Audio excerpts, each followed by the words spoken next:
My name is Derek Green. My current place of work is Philadelphia City Council, where I serve as a special counsel to the Majority Leader, and I was in the 2006 CPL class. My first Philly politics experience, I think my first real in-depth experience probably when I was in law school, I think. Actually, it was a year before I started law school. My wife and I had bought a house in the East Oak Lane area of Philadelphia, which is in Councilman Tasco's district, and I was going to the voting booth, and there was a gentleman giving me literature. And under law in Pennsylvania, if you're doing any type of electioneering, you have to be more than 10 feet away from the polling place. So I was going into the voting booth. Was actually a church at 3rd and Shellingham, I think St. Paul's Lutheran Church, and the gentleman was right at the polling place passing out literature. I said, well, you know, you're not allowed to be giving literature to me this close to the polling place. And he said, oh, you sound like you know a little about election law. And that person was the committee person for the 61st Ward, who was actually going to be moving. And as a result of that, I got involved by becoming the judge of election for that polling place. And the judge of election is basically the person who's responsible for making sure that the election board and the election runs smoothly at that polling place. As a chief legislative aide and special counsel, I'm really kind of a jack of all trades. I wear a lot of different hats, both literally and actually in the city council. Working with the majority leader of the Philadelphia City Council, who is Councilwoman Mary B. Tasco, I'm involved in legislative activities, helping her craft legislation as well as public policy in Philadelphia and city government. I was campaign manager for state representative. Well, he was running for state representative, Byron Davis, although we were not fortunate in winning, but that was a good campaign where I was a campaign manager. I was a campaign manager for State Senator Leanna Washington. That was a successful campaign. I was a campaign advisor for State Representative Sherelle Parker. I've worked on Seth Williams' campaign for DA in 2005, and I'm working on that now as well. There's been a number of other campaigns. I've had all kinds of different levels of involvement, from working with Rob McCord, who became the state treasurer, to working with my own boss, Councilman Mary Tasco, and her re-election efforts, working with State Representative Dwight Evans when he ran for mayor, and I'm sure there's a few campaigns in between here and there that I've worked on. And I've also worked with some other friends who are running for judicial races, from Alice Beck DeVoe to a friend of mine, Jonathan Irvine, has been running for a judge. Sharon Lozier, who ran as a co-worker, ran for judge before, has been running for judge again, and a few campaigns in between. So I've been involved in campaigns from a lot of different perspectives, both from grassroots committee person to person running for statewide office. One piece of legislation that we worked on has been predatory lending. Prior to joining Councilman Tasco's staff, I was a deputy city solicitor in the law department, and she wanted to help a constituent that was having an issue with predatory loan.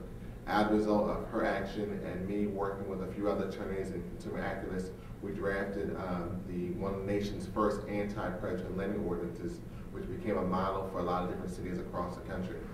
More recently, this past spring, right before the housing bubble started to burst, we actually drafted a resolution calling for a moratorium on foreclosures in the city of Philadelphia. And we worked with Sheriff John Green, as well as then President Judge C. Darnell Jones, to ask for a moratorium on foreclosure sales. And as a result of working with Sheriff Green and President Judge Jones, what we were able to do is put together a mortgage foreclosure diversion program. And basically with this program, the way it works is that if you're a person and your house is about to go up for foreclosure, a bank cannot bring your house to foreclosure unless you go through a conciliation conference.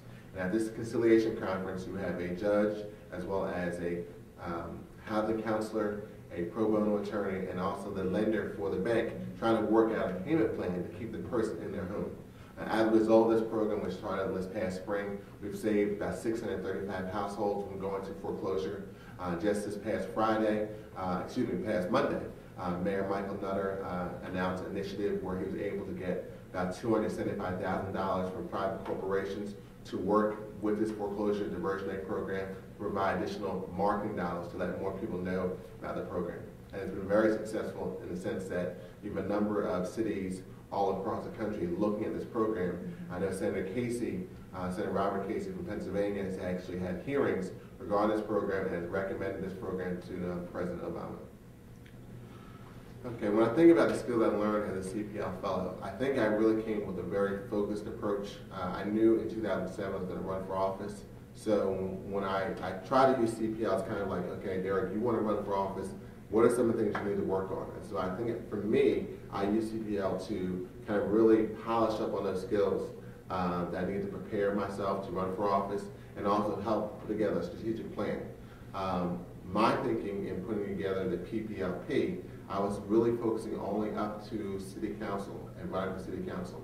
And most of my 5, 10, 15-year plans were only up to a certain point. I think for CPL, for a personal level, the skill helped me think beyond that. And really, where do you want to go long term? I think the backwards mapping project of looking at the end of your career and how you got there and kind of working backwards was really a good skill for me, because I've always been thinking of going forward. So having an opportunity to really assess myself from where I may end up and going back and the steps of getting there really was a good personal and interpersonal development skill I think I gathered from CPL.